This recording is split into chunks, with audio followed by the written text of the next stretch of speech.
Bab 042. Itu. Keputusanku memang ada hubungannya dengan kamu, tapi bukan hanya hal itu saja. Siska sudah terlalu banyak melakukan hal buruk, tidak hanya padaku, tapi juga padamu. Bahkan, yang berusaha mencelakakanmu dengan jamu beracun kemarin hingga kamu pendarahan, itu adalah Siska. Dewi terdiam, tubuhnya gemetar. Lah sulit memproses apa yang baru saja didengarnya. Jadi, Mbak Siska melakukan itu. Bisiknya pelan, matanya berkaca-kaca. Kenapa? Padahal aku tidak pernah berniat menyakitinya. Aku tahu aku salah karena menjadi istri muda, tapi semua ini bukan keinginanku, Mas. Aryo menggeleng pelan, mengusap lembut punggung tangan Dewi. Sudah cukup aku bersabar, Dewi. Siska telah melampaui batas. Dia tidak hanya menyakitiku, tapi juga mengancam keselamatanmu dan anak kita. Aku tidak bisa lagi mempertahankan pernikahan ini, ucap Aryo dengan nada yang penuh kepastian. Dewi terdiam, air matanya menetes perlahan. Ia tidak pernah menyangka bahwa kebencian Siska terhadapnya bisa sampai sejauh itu. Namun, ia memilih tidak berkata apa-apa, hanya menunduk dengan perasaan yang campur aduk. Aryo mengusap lembut pipi Dewi, mencoba menghapus air matanya. Sudahlah, Dewi. Jangan pikirkan ini lagi. Urusan dengan Siska biar aku yang menyelesaikan. Kamu fokus saja pada kesehatanmu dan anak kita. Jangan membebani dirimu dengan pikiran yang tidak perlu, ujarnya lembut. Dewi mengangguk pelan, mencoba menerima kenyataan yang ada. Ia tahu banyak hal akan berubah, tetapi saat ini, ia hanya bisa bergantung pada Aryo. 2. Pikiran Siska kalut, baik saat bekerja maupun di rumah. Tidak ada yang bisa membuatnya fokus karena hatinya masih terbelenggu oleh ucapan Aryo. Kata-kata suaminya tentang keinginan untuk bercerai terus bergema di kepalanya, membuat Siska gelisah tanpa henti. Di dalam kamarnya, ia berjalan mondar-mandir, berusaha mencari cara agar Aryo mengurungkan niatnya. Namun, semua terasa sia-sia. Pikirannya terlalu kacau untuk menemukan solusi. Saat itulah ponselnya berdering. Nama Niko muncul di layar. Siska menatap layar itu ragu-ragu sebelum akhirnya mengangkatnya dengan nada datar. Halo, sapanya singkat. Halo, Tante. Bagaimana kabarmu? Tanya Niko, terdengar ceria seperti biasa. Siska menghela napas panjang. Aku sedang sibuk, Niko. Jangan hubungi aku dulu, jawabnya tegas. Niko malah tertawa kecil di seberang sana. Ada apa, Tante? Apa Tante ada masalah? Tidak biasanya Tante seperti ini, ketus padaku. Siska terdiam. Pertanyaan Niko membuatnya semakin sadar bahwa ia mungkin memang butuh seseorang untuk mendengarkan. Setelah hening sejenak, ia memutuskan untuk bertemu Niko. Kita ketemuan saja, ujar Siska akhirnya. Seperti biasa, di Hotel Zero.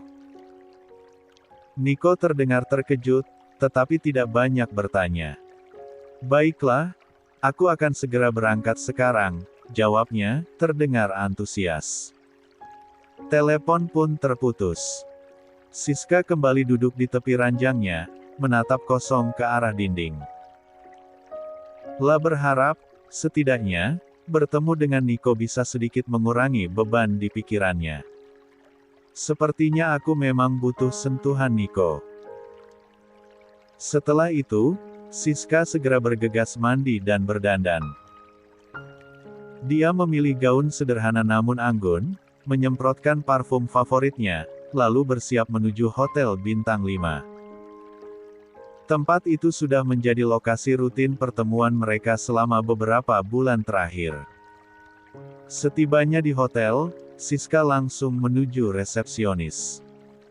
Petugas di sana, yang sudah hafal dengan dirinya, dengan cepat menyelesaikan proses check-in tanpa banyak pertanyaan. Setelah menerima kunci kamar, Siska melangkah menuju lift dengan santai, namun langkahnya terhenti ketika merasakan seseorang menepuk pundaknya dari belakang. Siska menoleh, dan di hadapannya berdiri Nico, tersenyum ramah seperti biasa. "Kamu sudah lama datang?" tanyanya. "Belum, Tante. Aku juga baru sampai, paling 5 menit yang lalu," jawab Nico, senyumnya tak berkurang sedikitpun. Mereka naik lift bersama menuju kamar yang telah dipesan. Sesampainya di sana, Siska meletakkan tasnya di atas meja kecil di sudut ruangan, lalu duduk di tepi ranjang. Nico mengikuti, mendekatinya perlahan. 3.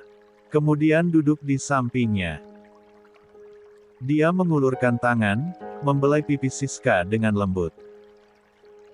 "Kamu kenapa?" tanya Nico, suaranya penuh perhatian. Kelihatannya seperti sedang ada masalah. "Kalau ada yang ingin diceritakan, aku siap mendengarkan. Mungkin aku bisa membantu." Siska memandangnya tanpa berkata-kata. Matanya sedikit berkabut, namun bibirnya tetap terkunci. Tanpa peringatan, dia meraih tengkuk Nico, menariknya mendekat, lalu menciumnya dengan lembut. Ciuman itu berlangsung beberapa detik sebelum Siska melepasnya perlahan. "Jangan panggil aku, Tante, terus," ucapnya sambil menatap Nico dengan tajam namun lembut. "Kesannya aku tua sekali. Panggil saja aku Siska." Nico tersenyum kecil dan mengangguk. "Baik, Siska," jawabnya, suaranya terdengar lebih santai. Siska pun berdiri, tanpa aba-aba dia mulai melepas pakaiannya satu persatu tanpa mengalihkan pandangan dari Nico. Gaun dan juga dalamannya jatuh ke lantai, memperlihatkan tubuhnya yang selalu membuat Nico terpesona. Dia naik ke ranjang, membiarkan cahaya lampu kamar menerangi siluetnya. Nico menelan ludah, menahan keterkejutannya yang sudah berkali-kali muncul setiap mereka bertemu seperti ini.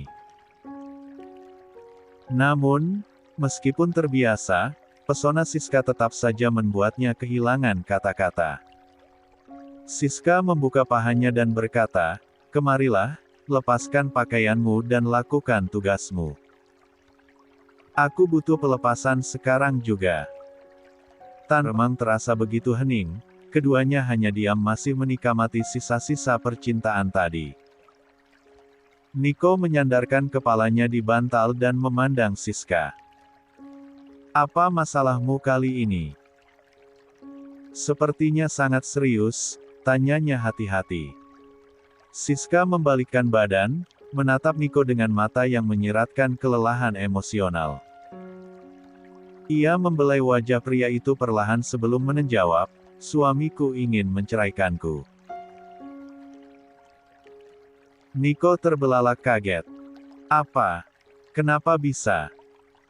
Bagaimana Pak Aryo bisa berpikir seperti itu?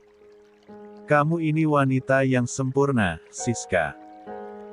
Cantik, tubuhmu luar biasa, karirmu pun cemerlang." Siska menghela napas panjang, lalu melanjutkan dengan nada geti, "Dia lebih memilih istri barunya, Dewi. Aryo ingin menceraikanku karena Dewi sedang hamil, sementara aku tidak bisa memberikan keturunan untuknya." Nico mendengarkan dengan raut wajah yang berubah masam.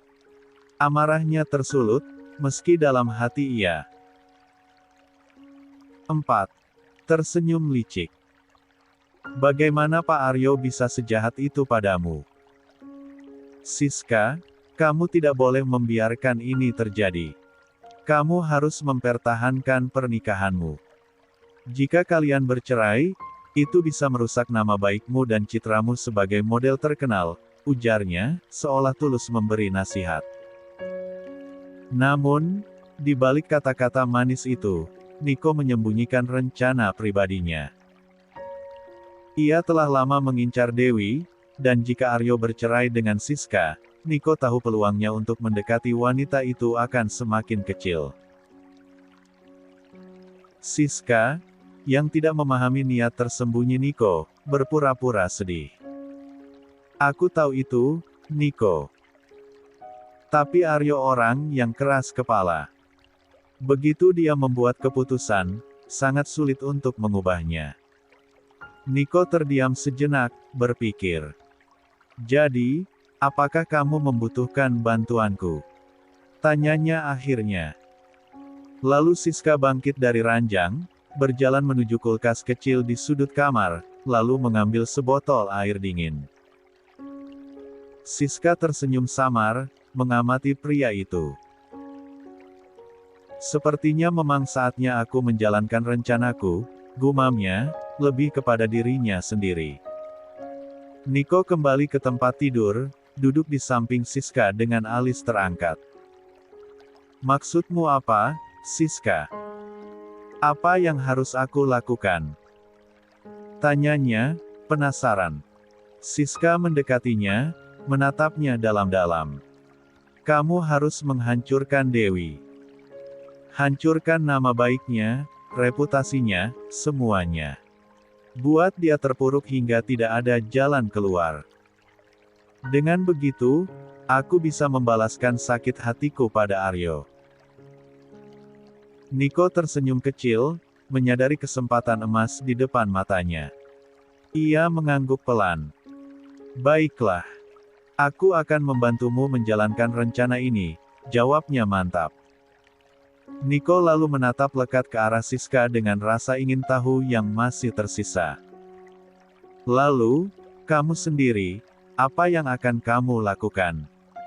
Tanyanya. Siska menghela napas panjang sebelum menjawab. Aku akan mencari cara untuk mempertahankan pernikahanku. Bagaimanapun juga, aku harus bisa membuat Aryo membatalkan keputusannya untuk menceraikanku.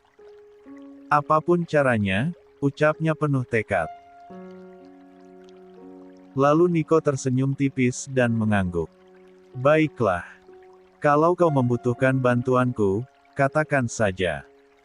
Dimanapun dan kapanpun, aku akan selalu siap membantumu, Siska, ucapnya dengan nada yang terdengar tulus. Ia mendekati Siska perlahan, dan tanpa berkata apa-apa lagi, mengecup punggung wanita itu dengan lembut. Sentuhan itu membuat tubuh Siska bereaksi spontan. Sebuah keheningan yang syarat dengan ketegangan pun menyelimuti mereka, seolah kata-kata tidak lagi diperlukan. Siska menoleh, tatapan matanya bertemu dengan Nico. Dalam keremangan cahaya kamar, mereka seolah menemukan pelarian dari kenyataan yang begitu menyesakkan. Tanpa berkata apa-apa lagi, mereka membiarkan emosi mereka menguasai, kembali tenggelam dalam hasrat yang sebelumnya sempat mereda. Keesokan paginya, Siska sudah bersiap untuk pulang. Di sofa kamar hotel, dia duduk sambil menatap Nico dengan ekspresi serius yang tak biasa. Nico, ucapnya tegas. Sepertinya, untuk sementara waktu, kita tidak bisa bertemu dulu. Nico, yang sedang merapikan bajunya, tertegun. Kenapa? Apa kamu ingin berpisah denganku? Tanyanya, memastikan. Siska menggeleng pelan. Tidak, bukan seperti itu, jawabnya. Tapi untuk sekarang, aku harus fokus. 5. Meyakinkan Aryo bahwa aku bisa berubah.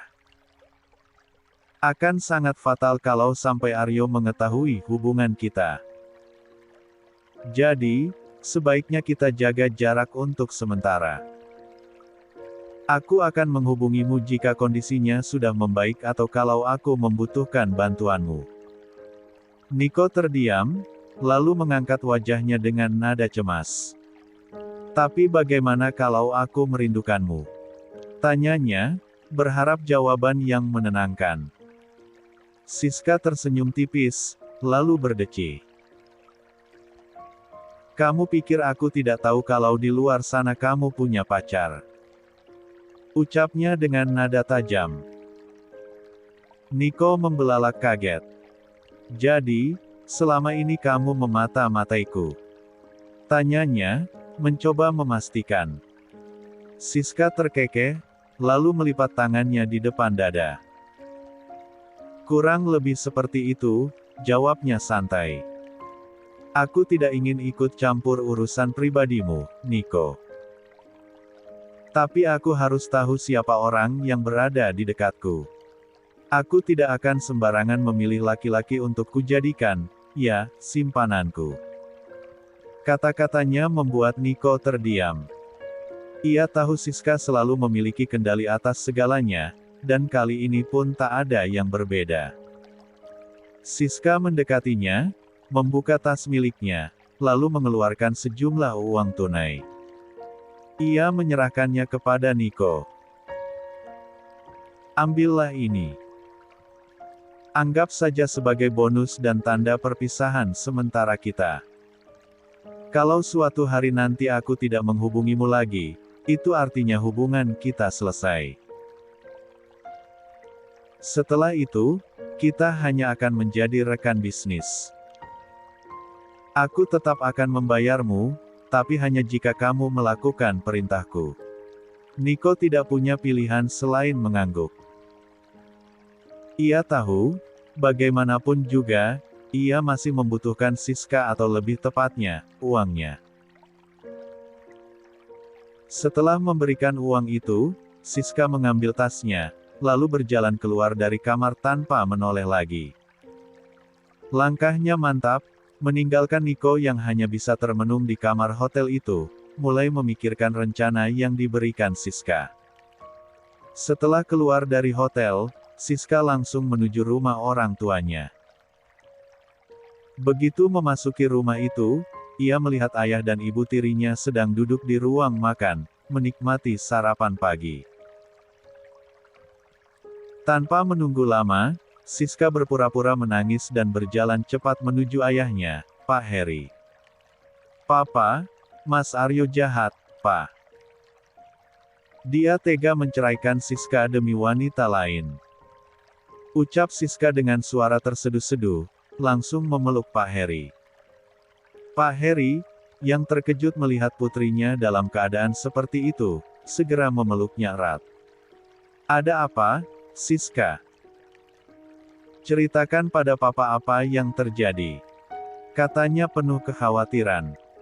Di sisi lain, Bu Ratna, ibu tiri Siska, hanya bisa mendesak kecil sambil menggeleng. Dasar, bisanya hanya bersandiwara dan mencari perhatian papanya, gumam Bu Ratna pelan. Sejak dulu, ia tidak menyukai Siska. Baginya, Siska adalah wanita licik yang hanya tahu cara memanipulasi orang-orang di sekitarnya, terutama suaminya. Pak Heri tidak memedulikan Bu Ratna dan membawa Siska ke ruang tengah untuk berbicara lebih serius. Setelah tangisnya sedikit mereda, Siska mulai bercerita. Mas Aryo. Dia selingkuh dari Siska, Pak.